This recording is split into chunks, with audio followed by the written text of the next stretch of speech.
Sports and Sports Betting Podcast. I'm your host, Kyle Blond, and once again joined by... Austin from Ajax, baby. Here we go, week 17, week 18, final regular season week of the NFL. This season has flown by. We're going to get you ready for all your betting action. Unique week, to say the least, and we'll take a look back at some games that happened yesterday, maybe some of the action that took place in the sports world leading up to this weekend. The Overrated Experience Sports and Sports Betting Podcast is your betting view, sports insight from the common person point of view. We're going to focus on the NFL. That doesn't mean that every time you tune in, it's going to be NFL focused, but because it is the king of betting, the NFL will be the focus here in Week 18.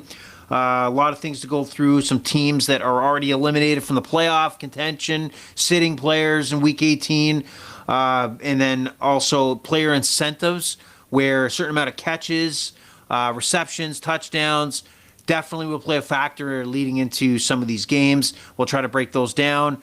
But first, let's look back in time. Let's go back in the time machine and look what led up to this week. So, Austin, what's new and exciting in the world of concrete?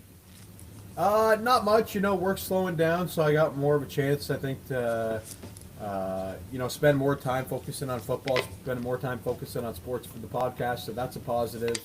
But other than that, not much to report in the world of concrete. Got that interesting fact for you, though. Okay, let's go with it right off the top. Yeah, right off the top. Okay, today's concrete fact, fun fact, if you will. Thomas Edison held 49 patents related to concrete, including patents for cement processing equipment, waterproofing paint, and innovative methods for building entire homes and furniture from a single concrete pour. He founded the Edison Portland Cement Company in 1899 and was passionate about concrete's potential, even envisioning concrete pianos. Concrete pianos. Yes, this guy was crazy, Thomas Edison. Well, remember, he always saw the light. So that's his claim to fame. Some bright ideas. Right, some bright ideas. But imagine already how heavy a piano is, and then you make one out of concrete, and then you decide, hey, guess what, kids? We're picking up moving houses, and we got to take the piano with us. Yeah. What's that experience like? You're going to really hope you're one of those kids that doesn't move too often. That's right. Oh, my God. Concrete pianos. That's unthinkable. But thanks for the concrete fact. We like to hear and educate on this program beyond sports. Speaking of education, you can follow the Overrated Experience on X at Overrated Experience, Overrated EXPER2. That's Overrated EXPER2. And you can follow the pod and see the video version of the podcast on YouTube at Overrated Experience. I know we're live streaming right now, and Austin's mic's a little low. We'll touch that up for an AI to make them sound smooth and clear as you download the pod. What's now leading up to this weekend? What's your betting life been like? Successful, not successful? Any horror stories? Any success stories? Well, usually, honestly, at this point in the season, I'm mainly focused on football, so I don't got a lot of bets going during the week. No real bad beats. Had a couple bets on the football games last night, though. I thought those were some pretty easy predictions. Didn't think the spread just took two straight-up wins, and they both came through. So the week's off to a good start so far. Okay, so we'll talk about those two games in a second, but what I'll tell you is I feel like I'm in that stage that all bettors go through where you're just getting hosed. You're just getting absolutely torched, and nothing can go right.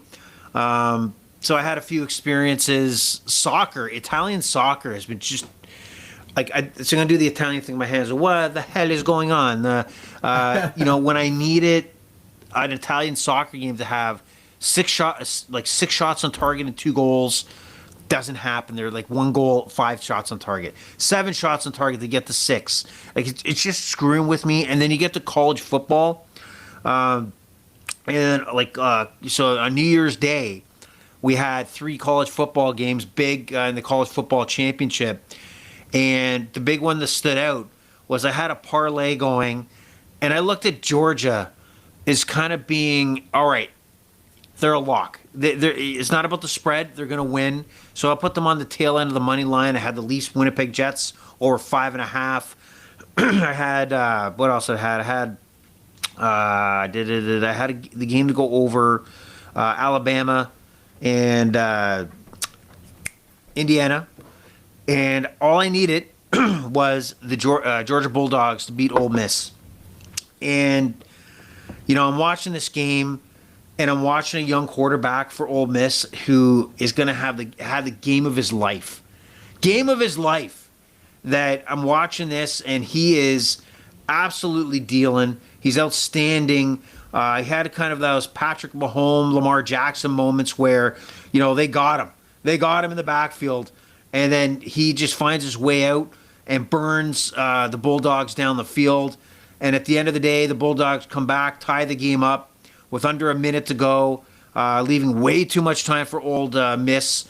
And Ole Miss marches down the field, and they kicked the game-winning field goal. Yes, there was a 2-point safety that was just because the Georgia Bulldogs were passing laterals, but Trinidad Chambliss, who was a transfer and not even the original Ole Miss starting quarterback to begin the season, had an outrageous game of his life that will, he's going to be a mid-round pick at best in the draft, but there's going to be a shining light. He threw for 362 yards against the Bulldogs. It's just a killer. It's just a deflating moment.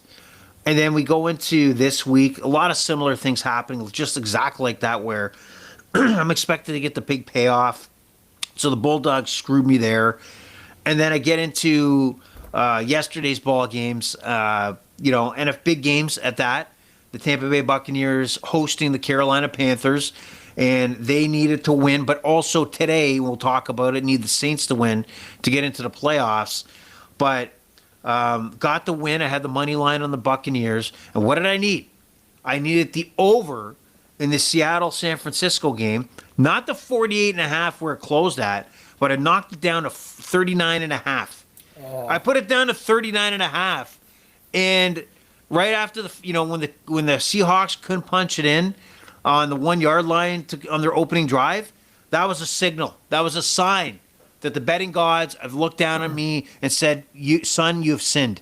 You're going to repent for all your bad deeds for some way somehow, because there was absolutely no way that this game was going to even hit 40 points, and absolutely disgusting."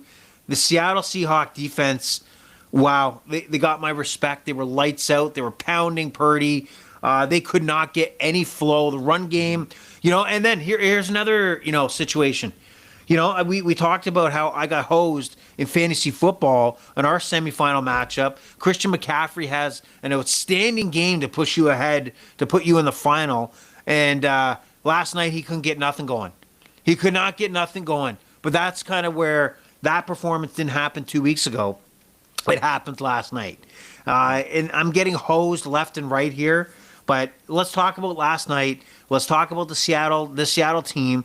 I may be convinced that this team could make a run to the Super Bowl based on what we saw yesterday. I thought the 49ers were on the right side of kind of the way they were playing, that their stock was going up and that they would take care of business. But the Seattle Seahawks came to play. Sammy Darnold, your boy, had a solid matchup in Jigba, big catches, some catches that were, not great throws, and he was making big catches.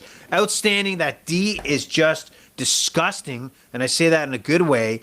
So let's talk about this game first, and then we'll step back to the Tampa game. What were your thoughts in that matchup last night? No, it's hard to disagree with you that Seattle is definitely one of the best teams in football right now. Definitely deserving of that number one seed.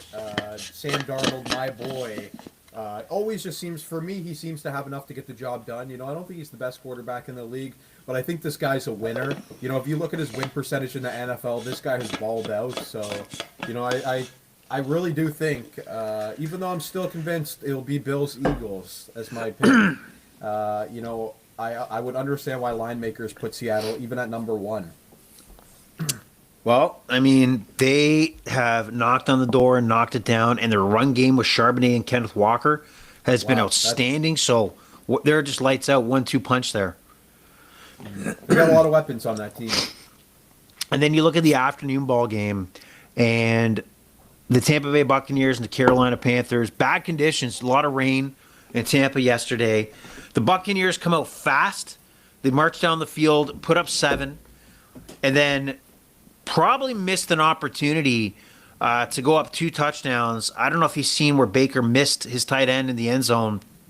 I know you needed on your bet 2 passing touchdowns from Baker. Yes. Did you see that where he missed that throw in the end Honestly, zone? no. I seen the first touchdown to Otten. I know it was to Otten. I can't remember a missed one. I was kind of in and out. I watched most of the game, but Well, he was scrambling and wide open, and he missed his tight end in the end zone.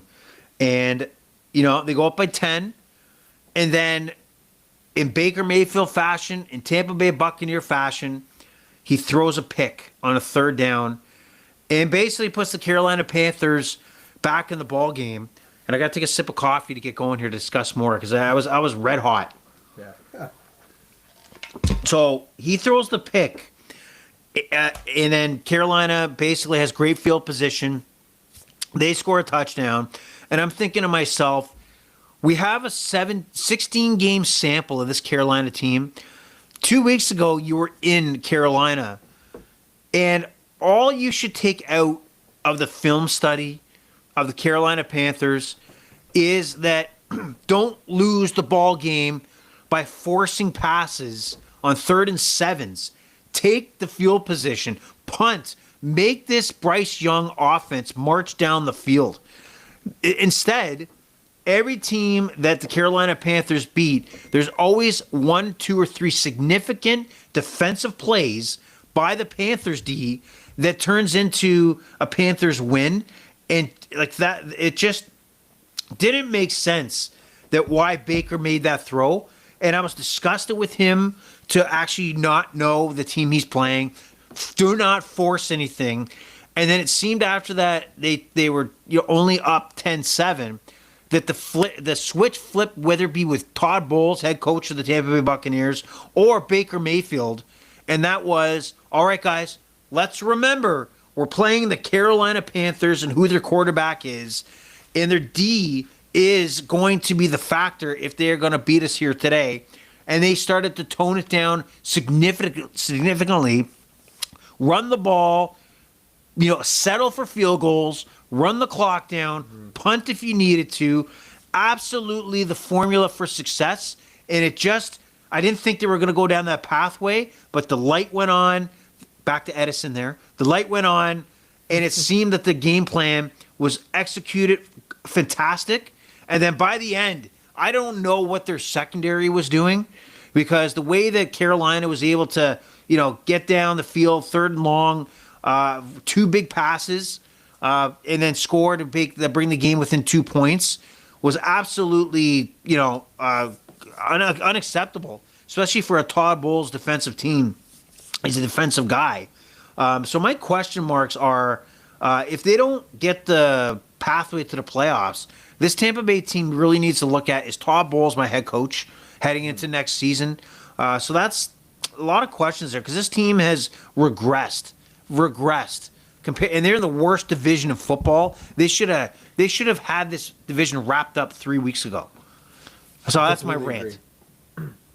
No, you're absolutely right. Going into this game after the season that we had, I think we kind of, it was almost like it had felt like the Carolina Panthers were almost more deserving of that playoff spot. You know what I'm saying? It's like you not necessarily want them there, but it seems like their accomplishments are a lot more than the Bucs, despite the the Bucs' better record even. Yeah, and we still have today. It's amazing. Both teams are going to be sitting down, having a few Bud Lights, watching the New Orleans Saint Atlanta Falcon game, which for now has a significant factor on the outcome, right? Because if New Orleans wins, Tampa Bay goes to the playoffs, win the division, host a playoff game, and then if Atlanta wins, Carolina gets in. So it's amazing how 2 teams sitting on a couch are watching a nothing game to see what happens. So we'll go through that. Now, traditionally, by Monday, we'll probably have a number of head coaches that are let go. Is there 1 or 2 coaches that are a must, in your opinion, where the franchise needs to immediately remove and then, start over? Does anybody stand out to you? I mean, the one that comes to my head, and I don't even know, I'd like to have almost like a conversation on it, because I'm not sure if you think he should be gone. is Mike McDaniels. I think his name's Mike McDaniels, the head coach of the Miami Dolphins. I mean, I think he's good at drawing up the plays. Like I think maybe he's a potential coordinator going forward. But the fact that the team, just is like, Tyreek Hill tweeting to like, "Peace, see you later." Like, if that's the respect for a team's quarterback, it's like, what control does this coach have of the team? You know what I'm saying? With all this like drama going on, he's a person that comes to mind. I can't think anybody else. Maybe Pete Carroll. He did a terrible job this year on the Raiders. So those would be the two that come to my mind. Pete Carroll, there's not much to say there. That to me is an automatic. That should be. Yeah. I can't remember if I think the Raiders are at home today, but I think you take his keys after the game. Yeah. Hey, Pete. Hey, you had a great run in Seattle, but here in Vegas, we're gonna go in a different direction. We're gonna need your washroom key here. I'm sorry, we're gonna need your pass. Like in your parking space, it's gone, Pete. So don't show up tomorrow. Because that absolute disgusting performance as far as an organization, the way this Raiders season played out. Mike McDaniel, I can't agree more, and I've been saying it, but I believe there's some sort of, I believe there's probably a good chance that he sticks around in Miami, and I don't know why.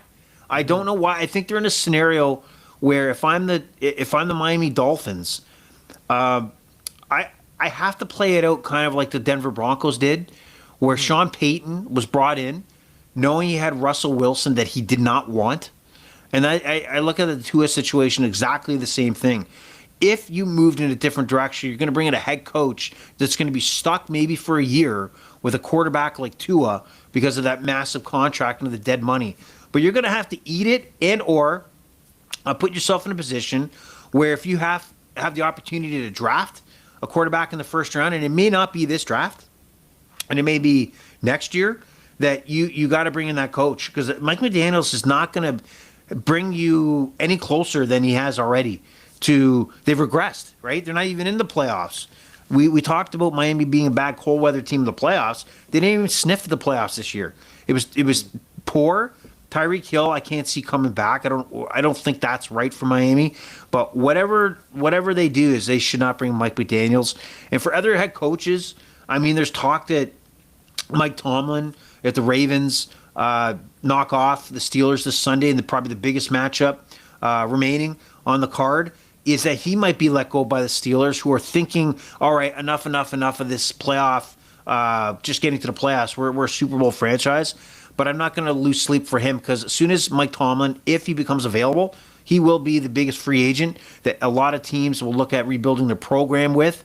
So he will cash in, whether it be on the field and or working at Fox or CBS or even Prime, whatever. He's got an open checkbook. I think he would be doing him a favor by letting him go, because he has every opportunity to cash in every area for Mike Tomlin. I think the Steelers would be really dumb to let go of Mike Tomlin personally. Like, they've had a winning record for 11 straight seasons.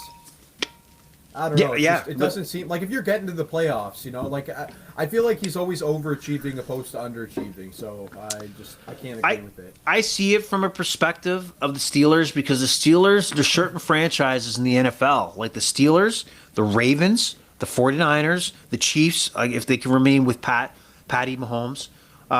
There's a standard where if I'm not chasing a Super Bowl, then that's not good enough. And I can understand the perspective from Pittsburgh that we're not chasing Super Bowls. I don't know how much of that is Mike Tomlin's problem. He's kind of been patchworking the quarterback situation with the Steelers since Ben Roethlisberger got old and trying to replace. So I don't know. I just think a good fresh start for both, a good fresh paint, like a coat of paint, maybe for the Steelers, but also Mike Tomlin might be in the offering here. Yeah. See, I understand if Mike Tomlin wanted to go that way, but I just think that the Steelers organization, you're right, since Roethlisberger, I don't think they've had a team where you really could expect those expectations. You know what I'm trying to say? When you had Le'Veon Bell, Antonio Brown, Roethlisberger, that was a team that could have legitimately potentially won a Super Bowl. Plus, they had that stellar defense, And yeah, they might have the defense to get to that level, but I think the offense is missing key weapons. And I think if I if I was the guy looking to keep him or fire him, I'd be looking at other methods to make the team better. Yeah, so we'll see what happens in Pittsburgh. Also, Yeah. the big story is like people are just asking for Aaron Glenn and with the Jets to go. Oh, yeah, I you agree know, with that he one, was too. one of the big names that came out of the coaching search last season when he left the Lions. You know, Ben Johnson left the Lions, and he's been more of a success story with the Bears. It's interesting what the Jets will do. I mean, like you give the guy 1 year. What's your expectations that turned around when you hook him up with Justin Fields? The Jets are just a train wreck. So I don't know what to tell you, but if there's a Mike Tomlin on the market, let's say, then yeah, I jump at if I'm the Jets, I throw Aaron. I throw. I don't care. Aaron Glenn, bye bye. We'll move on. But if there's Yeah. no other suitable replacement, then you probably ride next season with Aaron Glenn and then see how it goes. But man, the Jets are a train wreck. I completely agree with you. Out of the three teams we talked about there, I would say Mike McDaniel's probably is the one most deserving of a job in the NFL. But some bad coaches right there. Yeah, so Monday will be Black Friday, where it's basically bye bye. And but man, some organizations can't get out of their own way. Yeah. Okay. Any other comments? Before we jump into the Yeah, go ahead. games, I sent you a picture. I just had an interesting thing to note for the listeners. Something I never knew you could do. But yesterday I was playing around. FanDuel usually offers these 3-leg parlays with a 50% boost, and it's a pretty good deal. We talk about staying away from parlays on the show because that's how the bet makers make their money. But with these boosts, I think they're worth it. But one thing I didn't know that you could know, and I want to know if you knew you could do this. I accidentally parlayed the spread with the straight up win, and it actually allowed it. And for me, it made absolutely no sense, and it's definitely a bad betting strategy I would like to target if possible. Never knew you could parlay the spread with the straight up win. Doesn't seem right almost. I see that you're talking about the Jacksonville scenario here. Yeah. We got the money line and the 12.5, which makes no sense. I don't know if you go back and fiddle with the odds. I Yeah. guarantee you that you're not getting any benefit by doing that. Yeah, so you're saying that there's an error on their end. That's what you're saying? It might be basically? an error on their end, or the odds that if you took, let's say you took the money line out of that scenario. I don't Yeah. think you'll see the odds change. But even if say you didn't have those odds change, this could be a strategy to incorporate a free leg into a parlay. I see what you're saying. Okay, hold on. Like, if the bonus is a 3-leg parlay, Yes, you're has to be saying free. that you could utilize one by putting the money line because it's insignificant because you have to get the 12.5 anyway. Yes, I exactly. get you. And so you're getting a free boost without taking that additional risk. Okay, interesting. Yeah. Interesting to note because you have to be plus money to be doing this or Exactly. to get eligible. So it won't pop up unless you're plus even money or worse Plus or better. 100. Sorry. Okay, I'll keep an eye on that. So you're All right, I just wanted to note it. Maybe I'll touch base again with it next week, but just something to note before we jump okay. into these games. I see what you're doing. I see what you're doing here. You're scamming the system. See, I got more time on my hands now. I'm finding these loopholes, these cracks Okay, in that's the good. system. Well, let's see if it works out today because you got your 50% boost and you got the plus money, but yet really you only need 2 legs. You need Etienne. What was the Etienne for the Jacksonville Jaguars? What was it? Just a touchdown, I believe. Anytime touchdown, and basically you need the Jaguars to cover the 12.5. The money line portion is insignificant because if they don't Yep. cover the 12.5, it means nothing. Exactly. Okay, interesting. You may have this is what I want to hear. I want to see these kind of like you're looking beyond. Honestly, if you look at a lot and if you have a chance to tinker around with it, I know we don't like doing same game parlays, but it's inevitable. You're gonna do it. We're all gonna do it because some of those offers, like it just don't make sense not to take advantage of it. Exactly. So, but you'll notice that the odds don't make sense. I'm looking at a couple soccer games today where, the over/under for Liverpool-Fulham is -106, and then I go to shots on target to add it to it. It's like -430, but yet I'm not at plus money. How is that possible? How am I Yeah. not at plus money if the over under 2.5 was minus 106? It shouldn't take a lot to push to plus money. There is the ultimate fuckery going on with these FanDuels and DraftKings that we got to pay attention to, because it's not cool. This is why they have every advantage, because they're tinkering with this. So it's keep an eye out, people. Keep an eye out. Yep. And we'll keep coming back to you with more things that we find. Okay, let's keep going here. So we're going to talk about the NFL card, NFL playoff implications for some of these. Some of the teams I think of resigned to the fact they don't really care if they finish 5th, 6th, or 7th in the playoff hunt. So we're not going to spend a lot of time on a lot of the games that don't make any difference to the playoff run, but we'll feel free to talk about whatever you want. But the big game, probably now that each team has no playoff impact, is New Orleans heading into Atlanta to take on Kirk Cousins, and the Falcons are 3.5-point favorites on FanDuel, over under 43.5. And the Saints will look pretty good. You know, the last few games, Tyler Shook has maybe established himself as the New Orleans Saints' future, and he's currently the present. So, and then we got Kirk Cousins, who's an interesting, like, what if you're Atlanta, what do you do? Maybe you want to, okay, you know, let's do this. I know we're going to run long here. I don't care. We're going to run a little bit long. We'll cut it off maybe next week because we have a shorter card to talk about. But, you know, if you want to touch base on a comment on the franchise going forward, and Atlanta Falcons being one of them, feel free. But I'm going to talk about this game where Kirk Cousins, I think the Falcons are in a position where they probably have to retain Kirk Cousins with Michael Penix with his ACL issue. Or, I mean, he's going to be out there as a suitable gap quarterback for somebody who's in between finding a franchise quarterback. So it's very interesting what Atlanta does. And do they retain Raheem Morris? I don't know. I don't see him as taking my team to the next level, which the Falcons expected. So before you comment on the game, any comments on either of these teams and their futures? You know, honestly, with Penix or Kirk Cousins, you know, I don't think it really matters who's playing quarterback. I think what I've seen from the Atlanta Falcons in recent weeks is they're finally ready to unleash Bijan and give him the majority of the workload.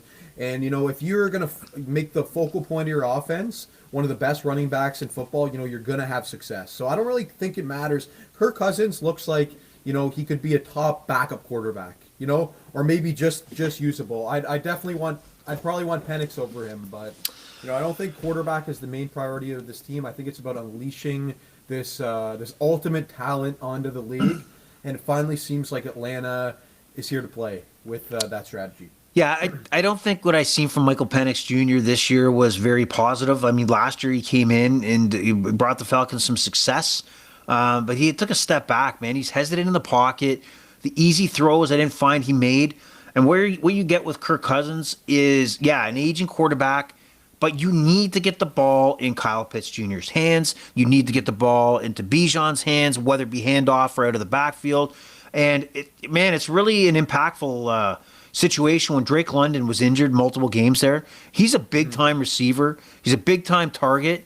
And they were hampered by injuries and I think confusion of where they wanted to take this offense. And honestly, if Penix Jr., if Penix got injured earlier, they might have had been forced to have a clear direction that Kirk Cousins was their guy. So it's just a mess in Atlanta. I applaud for taking a gamble of drafting a quarterback high up that had injury risk when you already had Kirk Cousins, but sometimes you don't get the river. You don't get the ace you're looking for. You don't get the club you're looking for to finish that flush, and that's kind of where the Falcons are right now. And then going into this game, I mean, the Saints 3.5-point dogs. I think that's a little large, don't you think? Or do you think they'll go on a tear here today and wipe the Saints out? You know, I think the line's pretty close, but I'd like Atlanta winning by a touchdown. Wow. So, you know, my picks for today is going to be the Atlanta Falcons minus 3.5. And then I'm going to take the over 43.5. I think both teams are finding success offensively. Okay, I'll match you on that. So, we'll talk about. I like the over. I'm going to take New Orleans. I'm going to have them to cover and maybe outright win. I just some reason why I just think Atlanta will choke. They last year under the same similar scenario when they were battling for a playoff spot, losing to Carolina at home in overtime. They just have choke written all over them. So I'll take New Orleans. See, here's the thing. I can see the choke potential if Bijan has under 20 carries. That should never be a scenario that's happening. But for whatever reason, this Atlanta Falcons team has always limited this guy. So I think if you limit Bijan, we lose this game. And if he gets the workload, I think you get the production. And I think that's just straight up exactly what's going to happen. We'll see. Okay, so we're going to move on to another game where really no playoff implications. We have the Cleveland Browns visiting the Cincinnati Bengals. Bengals are 7.5-point favorites. This over/under is 45.5. Anything that sticks out here? Like what are your thoughts? Can you tell me the big thing that sticks out in this game? In this game? Yes, an all-time moment. Oh, you're talking about the sacks situation here with Myles Garrett? Yes, I'm pretty sure. If I'm not, I'm pretty sure here that he's one sack away from the all-time sack record. So honestly, in this game here, I think that's kind of that's the big the catch. That's the catch for this game. That's the one I might tune in for. Otherwise I'd probably stay away. Obviously, Joe Burrow, always good to watch him play. And you know what? I will say, I do think Cleveland's getting a little disrespected here. This Cleveland defense might be one of the best defenses in the NFL, definitely top 5. And I think they can keep Cincy under a touchdown for the lead. So I'm going to take Cleveland plus 7.5, and I'm going to actually take the under 45.5. That's whoa! We're called the overrated experience. So you just don't want you to remember that. I think Cincinnati is in their sweet spot right now. They have no pressure, and all Joey Burrow can do is sit back and light them up. This defense is not necessarily as threatening on the road as they are at home. Shedeur Sanders, look, the kid has allowed the Cleveland Browns to potentially win games. Dylan Gabriel, Joe Flacco were there, and I didn't feel that they were threats to knock off anybody they were playing. But Shedeur Sanders, give him credit. He puts them in a situation, hey, they could win this game. But also he could have a disastrous game. I'm not saying that the Cincinnati D is any good. They've been a little better recently. But I just don't see him producing enough and having to chase all game to keep up with Joe Burrow and Jamar Chase and T. Higgins in this offense, where I do think the Cincinnati will comfortably win, and I do think this game will actually go over 46. So 45.5, I'll take the over. All right, so now we have the Dallas Cowboys and the New York Giants. Again, a nothing game. Looks like Dak is going to play, but how long? We don't know. The Giants, Jackson Dart will start once again. Any comments on this one? In my head, I'm thinking just because Dallas has nothing to play for, like playoffs wise, or nothing to rest for. My bad. I wouldn't be surprised if they played this whole game. I don't know, but obviously it comes down to a lot of speculation, right? But for whatever reason, I think they'll play it. I think they want to finish the season strong. I'm going to take Dallas here, getting the win. I know Giants are home. And I'm going to take the under 49.5. That seems really high to me. That seems like probably my favorite bet on the slate so far, the under 49.5. I'm going to go under as well. Going with under. Did you say Cowboys or Giants? Which ones are you going to take? No. Take the Cowboys with the -3. Okay. Yeah, you know what? I also think Dallas, when they don't have that pressure on them, I think it's pretty much what you said with Joe Burrow. Maybe they could step back and just dominate because they have the talent to do that against this New York Giants team for sure. Yeah, I'm going to take the Giants. I think the Giants have been in kind of lost season mode for a while now, and Jackson Dart continues to try to improve. Giants got a lot of decisions to make. If they go in and win this game, they could push them as far back as 6th overall pick versus number 2 where they sit now. So is it to their benefit to win? No. I don't think you can go out there thinking or not trying to win, but it's not going to help this franchise in any fashion to get the 6th seed as far as the the draft order versus the 2nd overall, because with that 2nd overall pick, there's a couple quarterbacks that teams may overpay for if you think Jackson Dart's your guy, or you have the opportunity to move on if you don't think Jackson Dart's your guy. So We'll see what happens. Not much to say here. I'll take the Giants, and I'll take the under as well to join you. Yeah, just a note. We've talked about it already in the show, but I do think Jackson Dart is that guy going forward. You do. He's just Yeah, I think, I don't really know what he'll become, but I just think with the year that he's had, he's deserved the chance.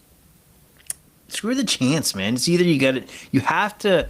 I hear a lot of people talk about chances. Who gives a shit about chances? You have to make a tough decision. Is this guy going to be better than the option I have that I can draft in Mendoza out of Indiana, or I can't remember his name, but the quarterback out of Oregon, who looked fantastic over the weekend. So those are the guys that you have that one opportunity to potentially get a game-changing quarterback. Ask the New England Patriots about drafting a quarterback. How has that made a difference to their franchise? Ask the Vikings. Yeah, right. Well, yeah, that's true. It's always a risk. I don't know. It's I guess I just don't like because Jackson Dart. See you draft that new quarterback. The fans are going to be like, "What are you doing? What are you doing?" And then there's the team drama and just I guess I'm overthinking it here, but it really could go either way. You know what I mean? That quarterback from Indiana, and I did watch some of the bowl games with this free time on my hands. And he does look special, so I wouldn't blame them no matter which way they went.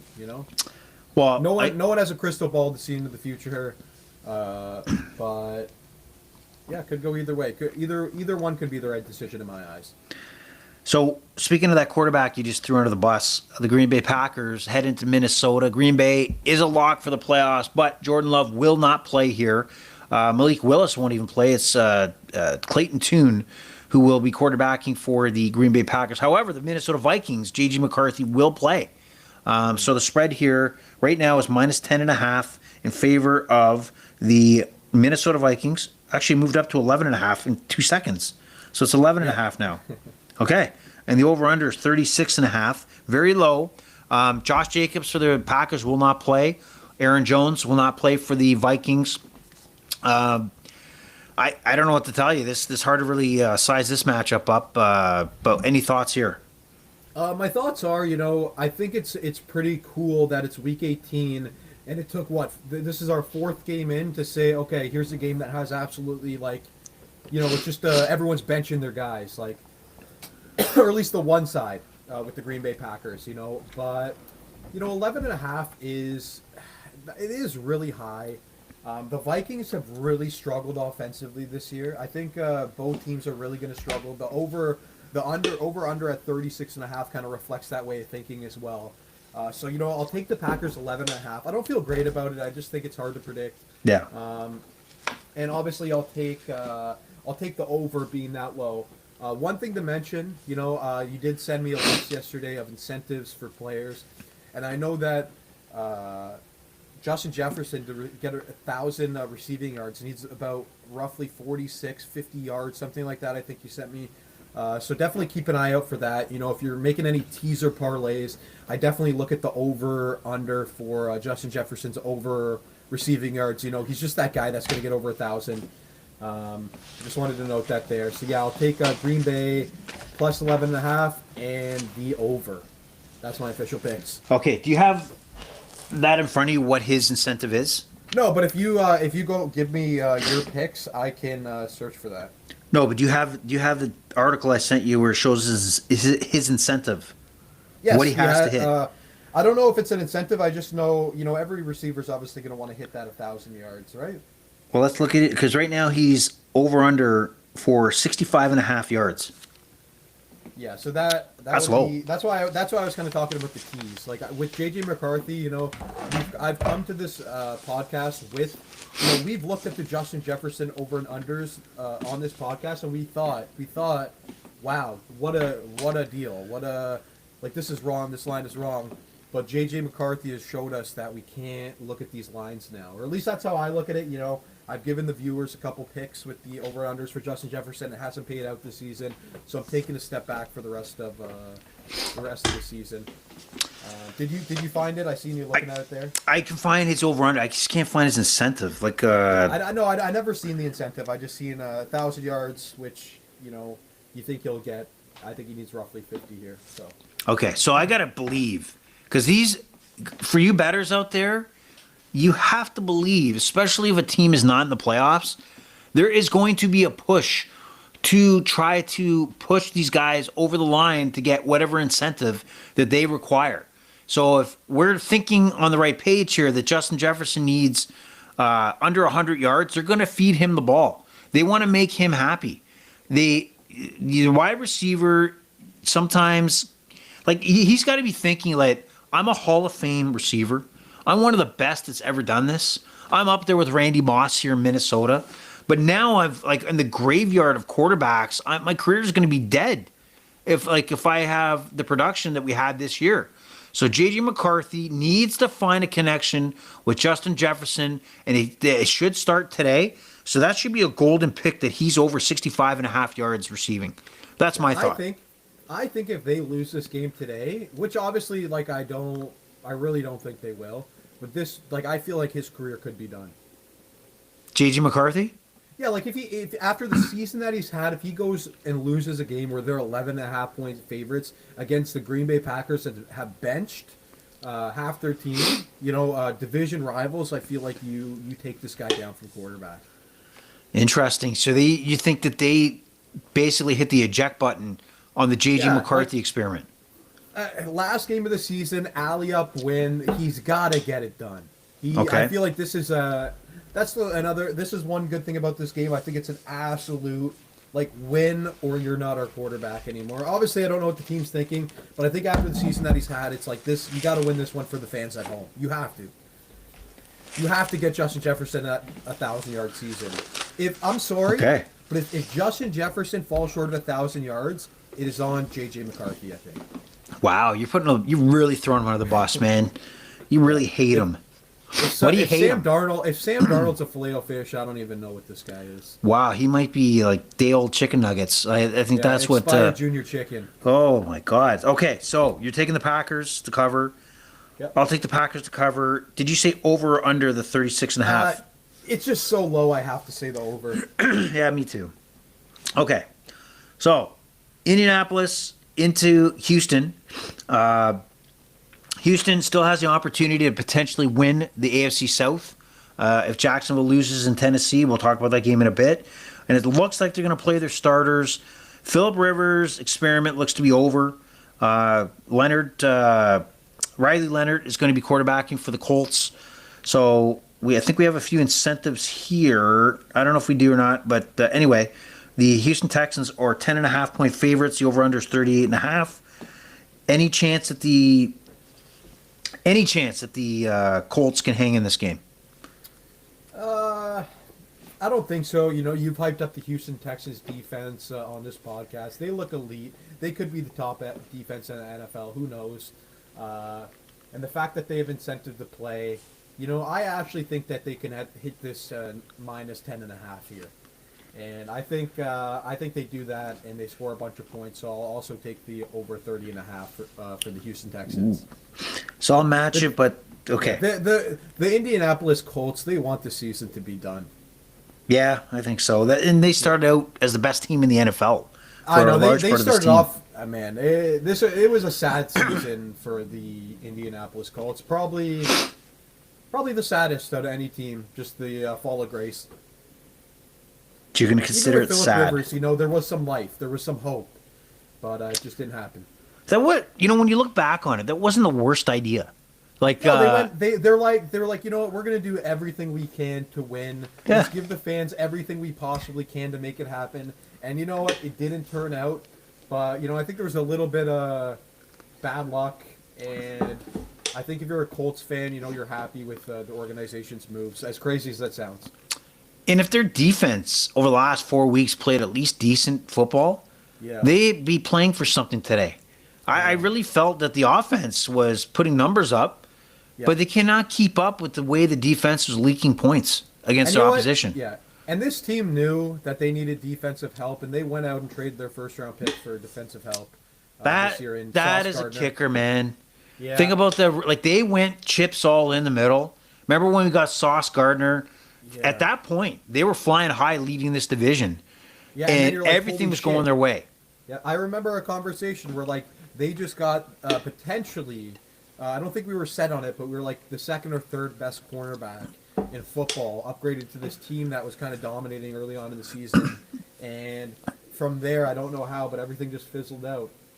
You know what? Maybe you're right. Maybe this is the saddest situation because I forgot about that they traded multiple first round picks to get Sauce Gardner, who played very limited on this roster in their playoff run, and now they're playing a nothing game in week 18. I can't believe that they fell. But again, I don't think the Philip Rivers experiment was bad. I thought it would have been a disaster. This defense just went south and just did not put up production to hold this team back in the playoffs. But wow, what a turn of events. Sometimes you push the chips in the middle and the other player hits a straight flush. It's not, God, and your season goes down the toilet. All right, speaking of a season not going down the toilet, but going up, are they surprising Jacksonville Jaguars, who have been like just a completely different team the second half of this NFL season. They're in the driver's seat. They win. They win the AFC South and host a playoff game in Jacksonville. They take on the Tennessee Titans, where they pretty much had nothing to play for since week 2 of the season. The Jaguars are 13.5-point favorites right now. So your pick you showed earlier of 12.5 seems to be a bargain. Did the Jacksonville Jaguars crush them today? 47.5 also is the over/under. Where do you see? I know how you're going to see this playing out, but let's hear from you. Yeah. So I do want to start off by saying I think Jacksonville honestly has established himself as like a top 5, one of the best teams in football. To me, they've always been good on paper, but they just haven't been able to hit those expectations. And this year they finally have. That being said, 13.5 is a lot of points. Also, Tony Pollard is incentivized to have 2 touchdowns today, which is a bit of a long shot if I'm being honest. But I think I think Tony Pollard is one of the best weapons on this team. I think if they can get Tony Pollard going, even to some degree, I'm not saying he's an elite running back or anything, but I think they can keep this game a 10-point game. I'm basing it a little bit around the incentives, but it is a high total. So give me the 13.5 and give me the under 47.5. Okay, so when you say 13.5, are you taking the Tennessee side or the Jacksonville side? I'm taking the Tennessee plus. I thought you were not going to take Tennessee anymore. There's always we should bring up the recording. Right number, right? We should bring up a recording. Week 18. It's week 18 in the NFL season. I know Jacksonville does need a win, but I could see them being a little more cautious with the ball, a little more clock control. I feel like saying they're going to win by 10, but betting against them is just, I don't know. And you like the over? I think they win by 10. Pardon? What? Sorry, the over under. What do you think? 47.5. Over under. I'm going to do the under 47.5. Man, I'm going to go over, and I'll join you on the Titans. But I mean, there's a lot of talk the talk and not walk the walk on the Austin side of things. I could literally see this being 24-11, which would be a 13-point game. So I could see Jacksonville winning by like exactly 13 points here. I don't know. It's a hard one. Stay away. We talked about Tony Pollard's incentive to get a couple touchdowns. So you got to really take that into account that the Titans are going to feed him the ball. They have nothing to lose other than make a guy like Tony Pollard happy. And any time touchdown, just one, he's plus 190. Wow, are you serious? He's plus 190 for any time touchdown for Tony Pollard. That is the prop of the week. Yeah, it's. I wonder what 2 is. 2's got to be 1,500. Like 1,500. 1,500 for 2. What do you think? Would you throw $10 on that? $10, yeah, do it. Okay, so that's that for Tennessee. We get into like such an insignificant matchup right now. The Kansas City Chiefs, and I can't believe we're saying this. The Kansas City Chiefs are 4.5-point favorites. I don't know why. On the road in Vegas to take on the Raiders with an over-under 36.5. And when you really look, I don't want to spend much time on this one, but we have Chris Oldenkuhn. I can't even pronounce his name. And I don't even know who's starting for the Raiders, to be honest. Geno Smith is or is not, or Kenny Pickett is. But I'll take the Raiders on this one, in my opinion. 36.5. I'll take the over, too. No, you know what? I'll take the over because I have to take something. Yeah, so it is Kenny Pickett. It is Kenny Pickett. I think you just go with these teams are so garbage right now. Like the Kansas City Chiefs, even just like it's crazy. I'm calling them a garbage team. Just this season, they're a garbage team. Yes. So I'm just gonna go with the team taking the points because I think it could go either way. I think you take the insurance option. So I'm gonna take the Las Vegas Raiders 4.5 plus 4.5, and give me the over 36.5. It's a low Okay. total. Locked it in. It's in. All right. And the next matchup, probably insignificant, is the Lions and the Bears will be facing off. Can't believe the Lions season is over. And the Bears are just on the other page. I didn't believe in the Bears. You had more faith in the Bears than I did. I still don't think they're at that level where they're going to be a serious threat in the playoffs. They may get a first round win, but I don't see them moving too far into the playoffs to be a threat. But what do you think here? 3.5 just points. just something interesting to note. I don't think we've talked about it, and it's relative to this matchup here. I didn't realize that last year the offensive coordinator for the Detroit Lions actually went to Chicago. Oh my So, God, Austin! just- Really? No, Really? no, I'm saying I don't think we've talked about it on this podcast. Because it's common knowledge that Ben Johnson was the highest. It's common knowledge, but you have that conversation at the end of the season. You know what happened here, and I think I don't know. I got a feeling. Listen, these games at the end of the year may not have significance, but that doesn't mean that any given game can't be an opportunity to make some money. So I'm actually eyeing the Detroit Lions straight up winning this game today. There's a lot of good money here.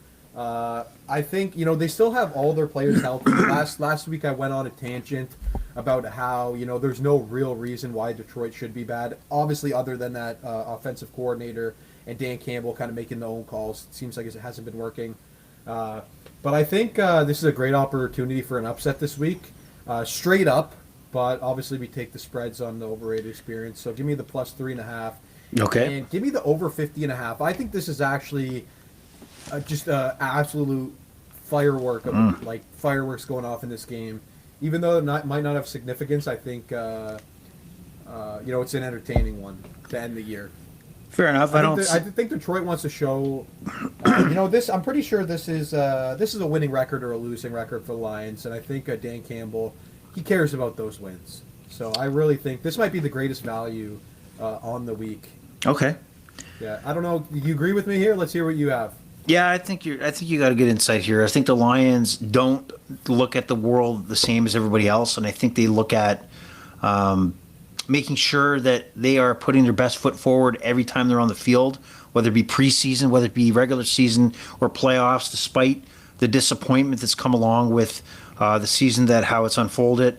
I'm just trying to think that the Lions, I can't recall what the impact of the Bears winning or not winning today is, because it looks like Caleb Williams is going to play.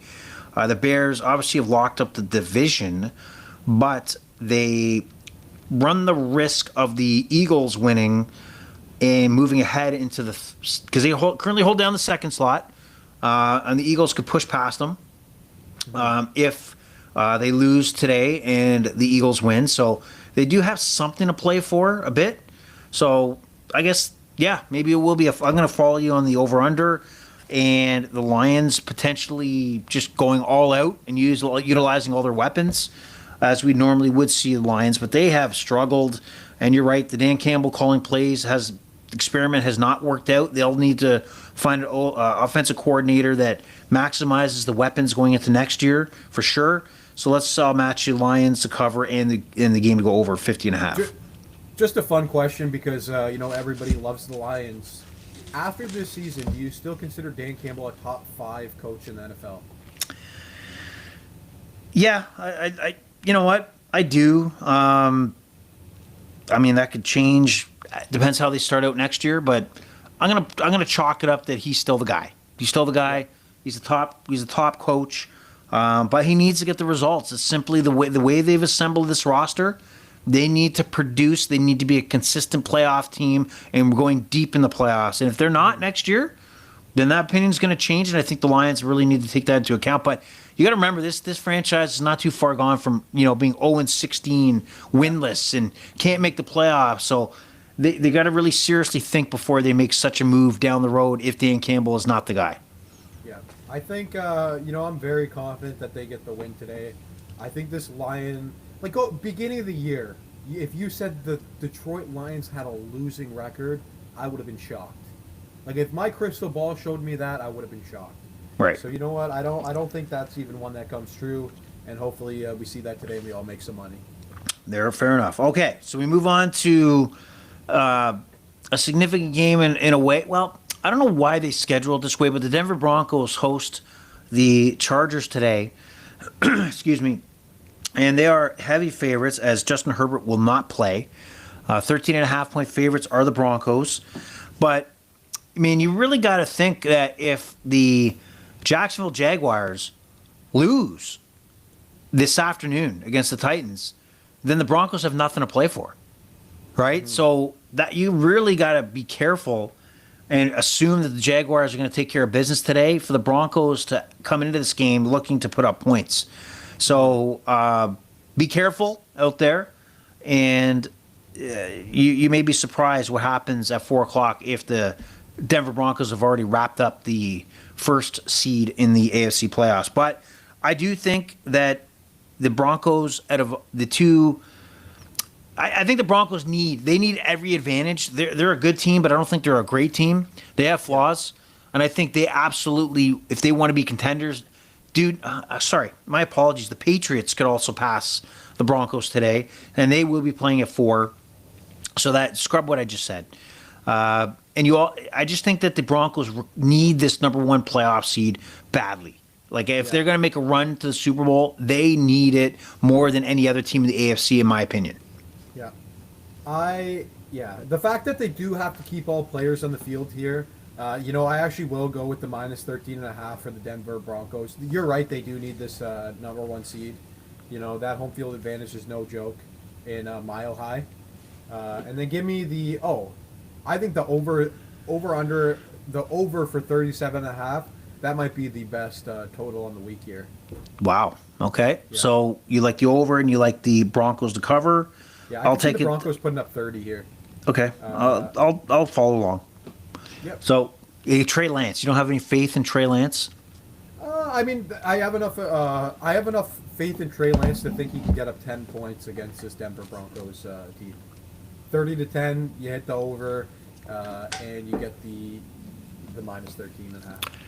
And then you brought up a topic last week about Justin Herbert being a top 5 quarterback, and I said that I don't necessarily disagree. It's his surrounding weapons or lack of clutch players that, and if you look at that game against Houston last week, he got beat up by the Houston defense, O-line. He also had some terrible, I can't remember who the receiver was. Just, when you look at a significant part of that ball game, like a really important drive, off the hands of the receiver, popped up in the air for an interception. That's the crap he has to deal with. That garbage. And then Dicker doesn't miss for the whole season, and he misses a field goal and an extra point. Really, see, he has to do way too much to make up for the shit that he's got to put up with on that roster. And that's why he can't have nice things, because the rest of the team can't put up their weight and responsibility to come through when it counts the most. Yes? Okay. Yeah. Wow. I agree. All right. No, and that's a reason. I definitely factored Herbert being out into taking the Denver Broncos spread here. Okay. Herbert is a top 5 quarterback in the NFL, and take him away from this Chargers team, and they're nowhere close to the playoffs. Okay, moving on. We have the New England Patriots hosting the Miami Dolphins. The Patriots are still alive, like I just remembered, for that number 1 seed, and they're 13.5-point favorites. 45.5 is the over-under. Is there a chance that the Patriots don't cover? I think definitely. I really don't think they do cover here. Miami hasn't been like a useless team. They haven't been a bottom team. Their talent still flashes. Division matchup. I just think 13.5 is too much. You know, I'd set it at 10 myself. So give me Miami plus 13.5, and give me the. That's close. 45.5. Give me the under. Okay. I'm not confident on that one. Though. Not confident at all. And yeah.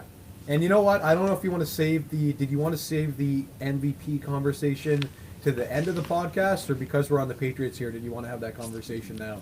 We'll save it. We'll save Okay. it. Okay. But what I'll say right now, I think in the AFC, who's hotter than the Patriots right now? Who's hotter? Like Nobody. Nobody. They're smashing teams. They're lighting it up, and it's gonna factor into that MVP conversation. So I think they take it to the Miami Dolphins. Quinn Ewers quarterbacking for the Miami Dolphins got the win last week. Did they? I can't remember who they beat Tampa, and I just think he gets killed today. So I think it's a one-way traffic into the end zone. I do think there'll be a lot of points, but very minimal for the Miami Dolphins. So you just said the over on this game? I said the under. Under? Okay, I'm going to say over because the Patriots just don't like to not score. So I'll take But that. I also did say this is one of the over-unders I'm not confident about. Okay. Well, just the Patriots are on a roll right now. Dolphins, not so much. So let's go on to Washington. Really a nothing game other than incentives for like Deebo Samuels, to be honest. Philadelphia Eagles are 3.5-point favorites. I don't think Jalen Hurts is playing in this game. Jalen Hurts is not. Tanner McKee will be quarterbacking for the Eagles against Josh Johnson of the Washington Commanders. Not the matchup you would think between these two teams that met in the NFC Championship game last year. Any thoughts on this game? There's not much really to talk about. I didn't do my homework on this game. Are you able to tell me, everyone else but Jalen Hurts playing this game for Philadelphia? I don't think so. I don't think Saquon's playing, to be honest. Saquon's not playing. I don't see him on any rushing yard prop. I don't even get a rushing yards section here in. Basically, nobody's playing. Washington. If Philly is benching all their players today, give me Washington. Definitely a game I'd stay away from and I wouldn't watch. With I don't want to say low level play, but you guys know what I mean. So give me Washington with the plus 3.5, and give me the over 39.5 here. Okay, over 39.5. I'll say over 2, and I'll take Washington. So we'll both be on Washington. Nothing here to talk about. Let's move on. Yeah. Once again, though, I do want to note maybe there's nothing for this game, but I am impressed with how many games actually do have significance. It seems like most, usually week 18, it feels like you got like 2 or 3 games that mean anything. It's like at least half these games. It seems like more than half these games have some significance today. Right, and then also to note, Deebo Samuel looks like he has a bunch of incentives that he's going to be chasing. I'm just trying to think. Do you got anything up there with the incentives for Deebo Samuel? No, I don't have it in front of me. The information I came with, it's just kind of what I retained, but I didn't have. I didn't see Deebo's. Okay, I'm going to go to Deebo's here because here we go. It's Deebo. Okay, so for Deebo Samuel, needs 10 to 20 receptions, 93. What is it? Okay, so Commanders, he's got a lot of stuff here. He's got layers of incentives where he needs to be fed the ball for reception yards and touchdowns. So if you like a prop there of Deebo, they're probably going to be focusing on him. But again, reminder, Josh Johnson is going to be the quarterback trying to get him the ball, which is not good.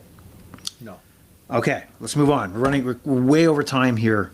So we have the Arizona Cardinals, 14.5-point underdogs, taking on the LA Rams, which I really don't think don't have much to play for right now. They've resigned to the fact that they will not be the number 1 seed. Hold on, do they? That's it. They're You toast. look and see the minus 14.5, and you got to be assuming they're starting their players, right? I gotta believe that. Yeah, hold on. Let's just make sure that we got that. Hold on. Wild card. Oh my. Guess let's see what the Rams have to play for. The Rams, they're 11-5. So I guess if they win, they could take the number 1 wild card spot. So they can move ahead of the 49ers, I believe, to take on like the 5th seed. So I they guess need a that's win. they need a win, and that would probably get them. Yeah, I don't know. Like, yeah, I guess they need a win to see the Rams passing player over under. Yeah, it looks like Stafford's going to play. So I guess the 14.5 makes sense. Yeah. You So know what do you think? As crazy as it is, we will talk about the MVP conversation at the end of this podcast, but I think that Stafford is going to be gunning for a big game here, and I think that this team actually hits the minus 14.5. I think they could win by 20 here. Give me that and give me the over. I think there's a lot of fireworks in this game. I think Stafford gains a little more respect back this week, and that's how I think this is going to play out. All right, I have nothing more to say, but I'll follow you on this one. All right, Jets, Bills, nothing really here to talk about, but 10.5-point favorites are the Bills. How long is Josh Allen going to play? Is he playing? I don't even know if he's playing right now. It's like there's no, like, geez, man. There's no Game incentive? specials. There's no, I can't see any lines on him. There's a chance he's playing for the fans today, like 2-3 quarters, right? I wouldn't count on it. I wouldn't. They have nothing to play for, and he's their team, right? Like he's it. He's it. Like that. Yeah. There's nothing for incentivized for him to play. What do they got to James gain? Cook has anything, but this is what I'll say. This game is the ultimate stay away from game. You don't want to bet it. You don't want to bet for the Jets even with 10.5 points. You'd almost think Buffalo benching everybody somehow is still better than the New York Jets. But just because I don't really know this game seems to be the biggest uncertainty of the games we've had today. So give me the Jets plus 10.5. Wow. And give me the over 37.5. I don't know what's going to happen on this one. So I guess give me the insurance with the Jets. I don't want to bet on Buffalo Bills over 10 without Josh Allen. I'll still cover the Bills. The Jets are that bad, and they got to be looking plane tickets booked, resorts set up. The Jets are on their way to the offseason. I'll take the over as well. The 37.5 seems low. We'll probably get burned. This will probably be like a 16-3 game or something, but not much to look at here, and really not really an interesting matchup to say the least. So we go on to the biggest game of the evening, and that is the Baltimore Ravens with Lamar Jackson will be taking on the Pittsburgh Steelers with no DK Metcalf. And how much did that loss of his suspension factor in that the Steelers could not close the deal in Cleveland last week and find themselves on the edge of blowing their potential playoff bid? How big was that DK Metcalf suspension? Oh, that could be the difference. That's their number one receiver. That changes any game.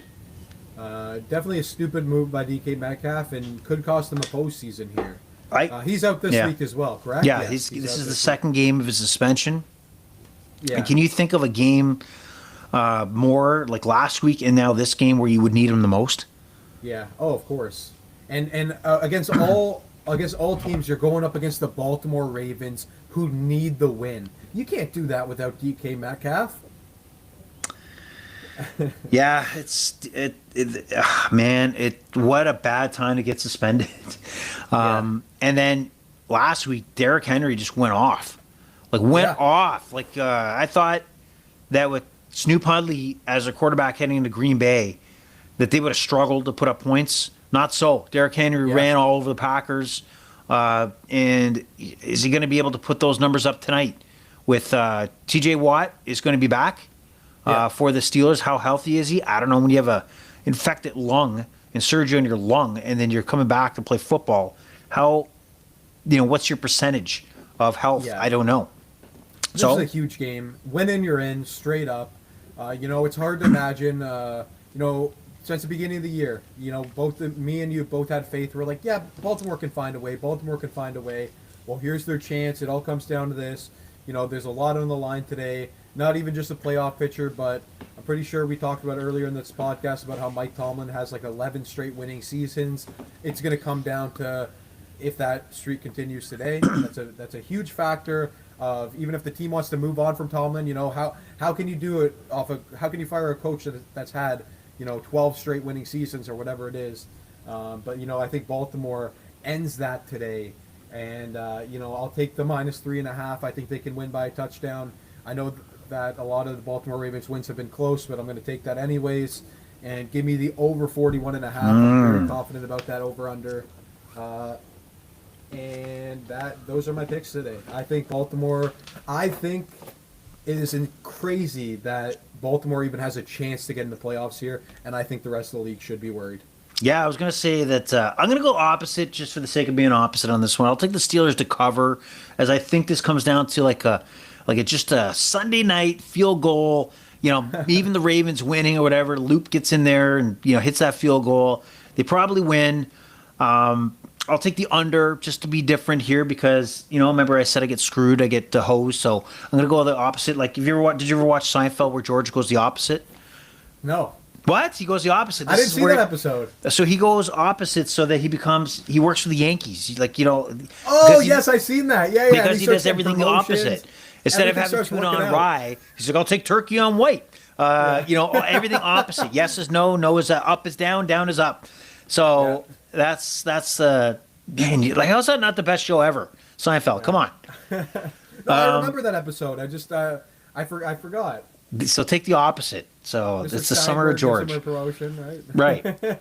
And so I can't think of a situation where the rest of the AFC had the opportunity to put the foot on the throat of the Baltimore Ravens, because I think if Lamar Jackson comes back, because he didn't look good before he got kicked in the back, and that he got smashed in the back, but if he's ready to go, and they're in a position where they're hosting a playoff game, man, they could make a run. Why can't they make a run? Yeah. Right? You could argue if there was a Baltimore Ravens fan out there, shout out to my brother Jordan, but he's a Ravens fan? He's a big Ravens fan. Yeah. Really? Yeah, he's a Ravens fan. Okay. I've asked him to borrow the Ravens jersey for this background here. He still has to give it to me. If a Ravens fan came to me and they said, hey, you know what? This is the best team in the AFC. This is the best team in the AFC. I wouldn't necessarily agree, but I wouldn't say that they're wrong. You know what I'm saying? Like, they could be right. This could be the best team. If Derrick Henry's doing what he was doing, if you got Lamar Jackson, 2-time MVP, playing the way he normally does, they could be the best team. There's no real standout AFC team, like clear cut, is going to just plow through the Super Bowl, but that could be this Baltimore Ravens team. So, I can't take the Steelers here. Give me the Ravens. Let's go. Yeah, the Ravens I know are dangerous. You took the spread. I know you took the opposite way, but is that opposite way also with the straight up win or just with the spread? I think the Ravens win, but I think it's a field goal, so I will take the spread. I'll take the Steelers with the points, but I do believe that the Ravens will win, but this is going to be a tight one. But Baltimore is better. Like, they're better. And without DK Metcalf, I'm afraid that the Steelers don't have the weapons for Aaron Rodgers to get past in this game. And the Ravens are a smart organization that I think they'll come in with a great game plan. They're a little healthier on the defensive side of the football. And they're hotter, right? They just came off a huge road win in Green Bay, and the Steelers shit the bed. They shit the bed in Cleveland. They should have wrapped this up and not allowed that the Cleveland Browns. They couldn't score in Cleveland, and I know they got a lights out defense, but they needed to find a way to win, and they didn't. Yeah, I just want to say one thing as well. This could be, and I know we're running long here, this could be Aaron Rodgers' last game in the NFL. It could. I mean, let's say the Steelers lose this game, and let's say they move on from Aaron Rodgers. Yeah. What is, and he wants to continue playing. Is there a team out there that would sign Aaron Rodgers up? Like what team is out there? A contender? I don't know. Like, obviously, you could, if it was no, I don't think so. I think this is it. I think this is if they don't get this win, if they make a playoff run, I think they sign Rodgers for another year. But if they don't get this win here, I think it's Aaron Rodgers' last game in the NFL, and that is crazy. That is crazy. I got to think that the only team that would immediately call him would be the Minnesota Vikings. Say, hey, I need you to come in. That's a great potential. So, but we'll find out. He's a little weird, man. I'm kind of over his hemming and hawing about maybe I'll play, maybe I won't, and He needs to get acts over like- himself.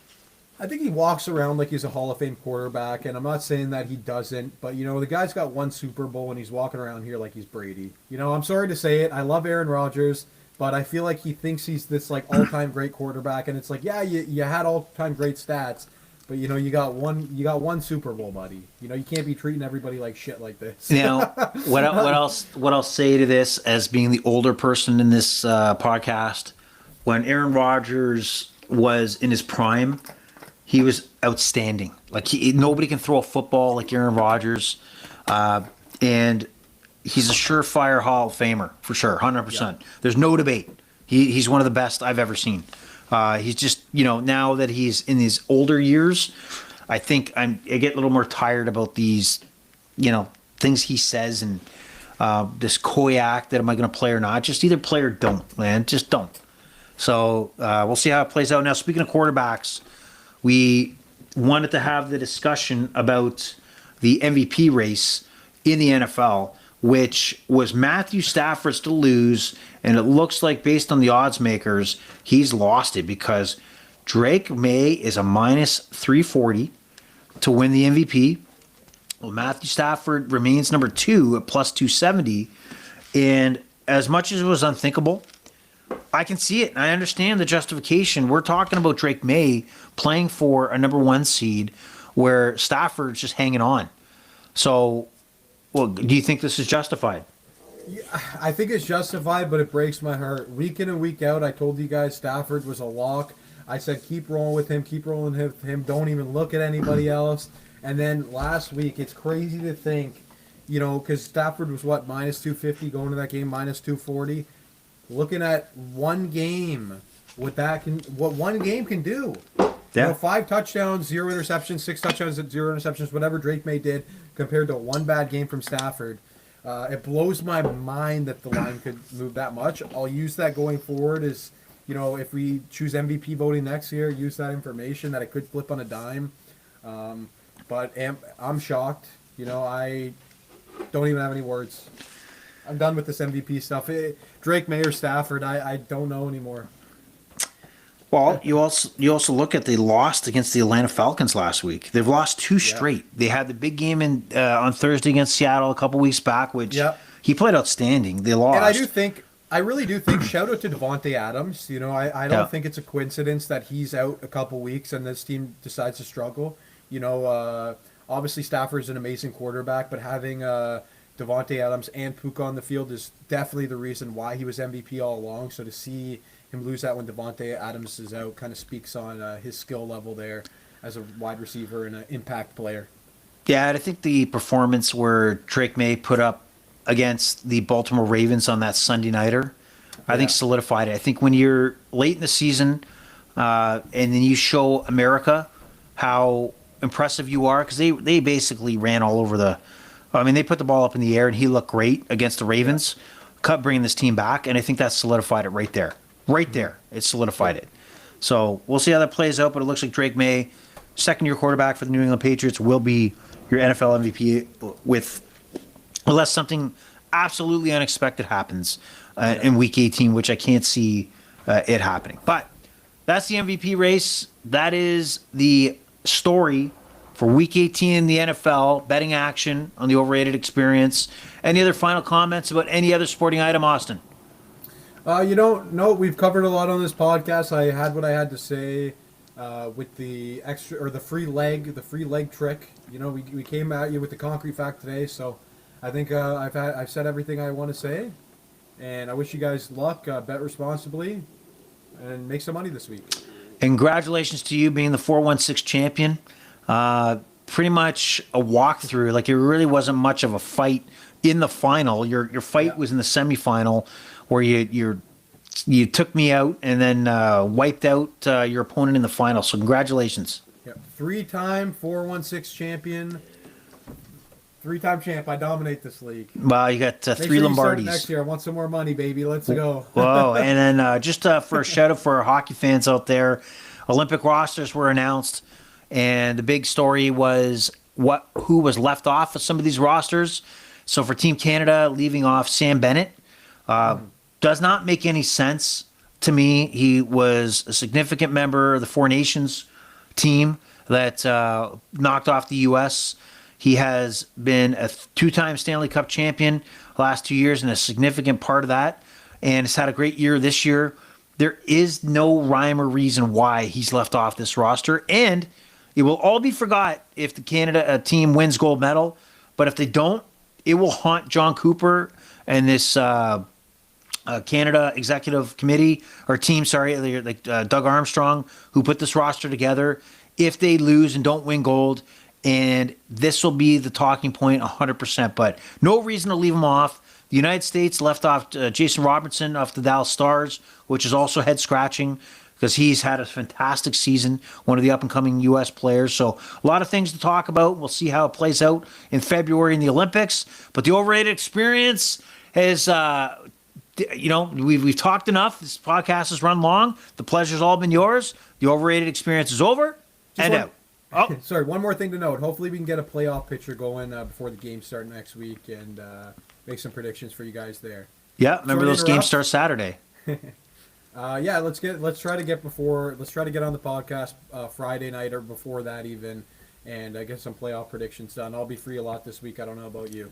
All right. Well, I also want you to look at player props as well as to fill up the time.